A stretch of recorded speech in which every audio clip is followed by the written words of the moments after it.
Welcome to Still Edible, the only cooking show where it's okay for the food to not look good. I'm your host and chef, Matthew, and I really don't want to be here. Before we begin, a reminder that any stunts or accidents you see here today are purely fictitious and for the entertainment of the audience. Please do not try any stunts at home. I am a professional. Also remember that the USDA recommends you cook beef, veal, goat, steak, lamb, and chops to an internal temperature of 145 degrees Fahrenheit and poultry to 165 degrees Fahrenheit. Today we'll be making tonkatsu, a crispy fried pork cutlet over a bed of rice with a sweet and savory homemade eel sauce that will make your toes curl. Toes curl? Toes curl? Toes curl, is that the line we want to keep, guys? Yeah. Toes curl, okay. To make this delicious meal, you'll need pork loin, salt, pepper, all-purpose flour, eggs, panko, breadcrumbs, a neutral oil. I like to use vegetable oil so we can fry the pork. You'll also need knives for cutting, a meat mallet to beat your meat, that's also terrible, 3 dishes to separate your breading, a pot for frying, and tongs to grab your meat out of the oil. I also recommend you have a meat thermometer on hand as well as a couple extra plates just so you can lay those cutlets out after you fry them up. Now that we have our ingredients, let's do some preparation. First, let's prep our pork. Go ahead and take your meat here. You see any white on this? You want to go ahead and trim it. Very simple. Just cut into it. Now doing this opens up all of this fat. Now pork fat is not like beef fat. Whenever pork fat fries, it twists and it hardens, which makes it very gross. It'll also keep the cutlet nice and tender and improve its texture. I also recommend dabbing your pork just with a little paper towel. This, of course, helps the breading stick to the pork itself. It'll also make your breading a little bit crispier. Next, be sure to generously season your pork chops. I recommend salt, pepper, a little bit of garlic powder.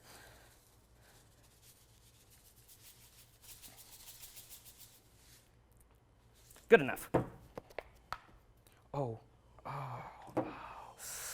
that's too much. That's too much. That's too much.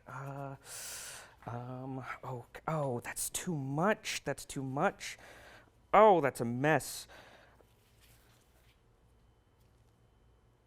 Give me a second. Make sure you beat your meat not with the spiky side of your hammer. It's a bad idea. All right.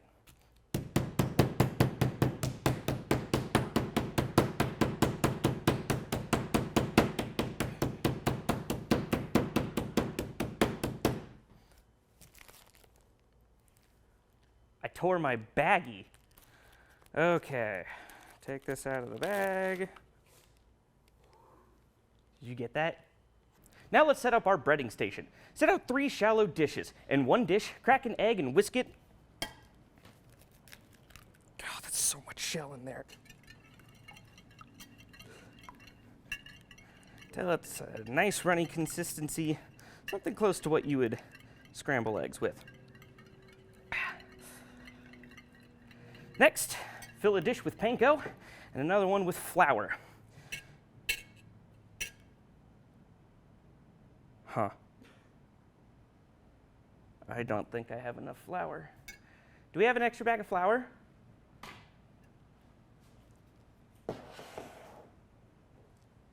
Okay, thanks. Perfect. Now let's set up our frying station. Pour oil into your pot and set your heat to medium. You want your oil to be about 340 degrees Fahrenheit before you can start frying it. You can check this temperature with a meat thermometer, or a little cooking hack I learned, stick your finger into the oil. Ah! Oh! Oh! Don't do that. Don't do that. Let's start by breading our pork. First, take your pork loin.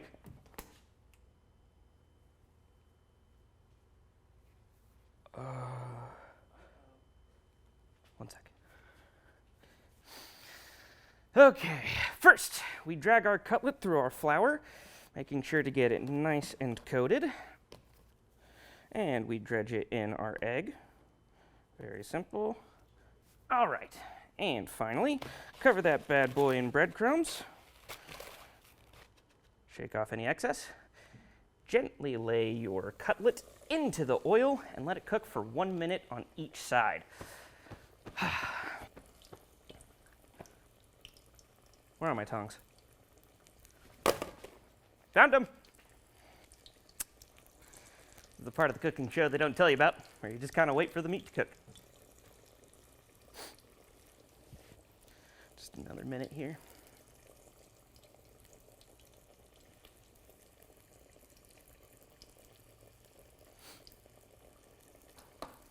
Anyone seen any good movies lately? Don't date this show, by the way. We want it to be as timeless as possible. Okay, and we're ready to pull this now. Oh, don't burn me, don't burn me, don't burn me, don't burn me, don't burn me, don't burn me.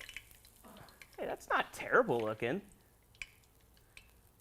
I didn't put enough oil in. That's the biggest problem, is that there's not enough oil in the pot. Okay. Let that cool for a minute. It's a little black. But you know what? It's still going to be delicious. That's the thing. Still going to be edible. Name of the show.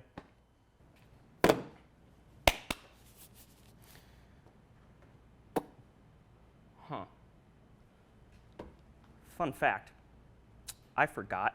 Oh, this is getting smoky. I need to take this off the heat. Hold on. Well, that's not going to be great there, is it?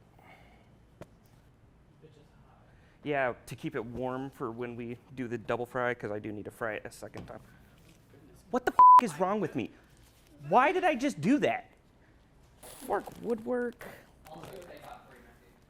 Hey, eyes up here, mister. Got something to say about my pork? Let's make some sauce. Take a saucepan, half a cup of soy sauce, half a cup of white sugar, and half a cup of mirin, and mix them together over a medium heat. Now, I forgot a measuring cup, so we're eyeballing this. So, some soy sauce.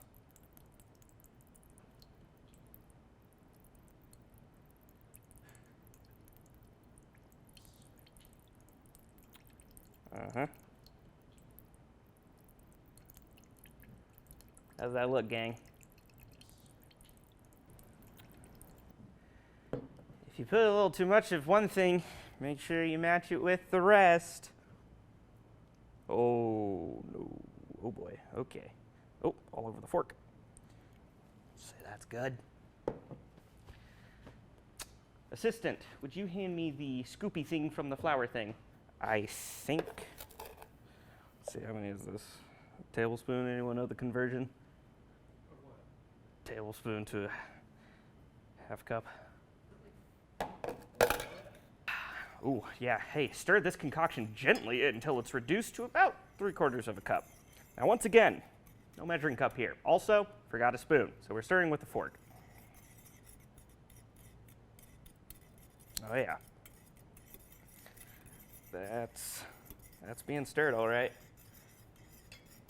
Hey. Oh, that's just a terrible noise. Terrible noise. Don't use a fork to stir your sauce. I don't know if the mic picks this up at all, but it's terrible.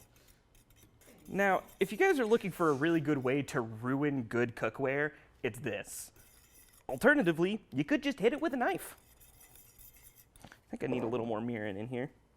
Mirin is a Japanese sweet seasoning, kind of adds an umami flavor. Rice wine is what I'm being told by both director and assistant. I did not ask for your inputs. Finally, it's time for our second fry. Raise the temperature of our oil to a nice 355 degrees Fahrenheit. Let each side cook for about 30 seconds, then pull it and let it rest. Now make sure you always place the pork away from you. Ow. And let that fry on each side for about 30 seconds. Now then, I do recommend that you have a cooking sheet with a mesh over it, just so that way you can let it drip. Now, if you don't have that, you can use paper towels, which is what I'll be using today.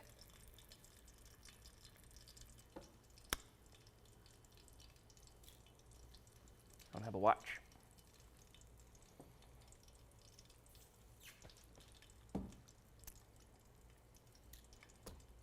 Don't know why I check the second time.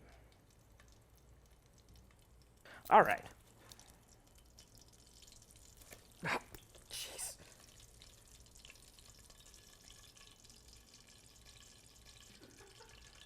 Huh. Well.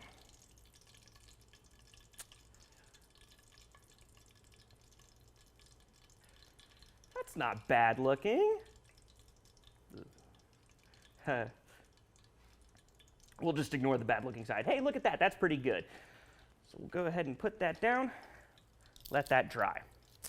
Now, I don't have time to cook rice, and many of you inexperienced chefs out there may be scared to handle cooking multiple dishes at once, and that's okay. Know your limits, and don't be afraid of staying within your comfort zone. As for me, I'm going to be using microwave rice today.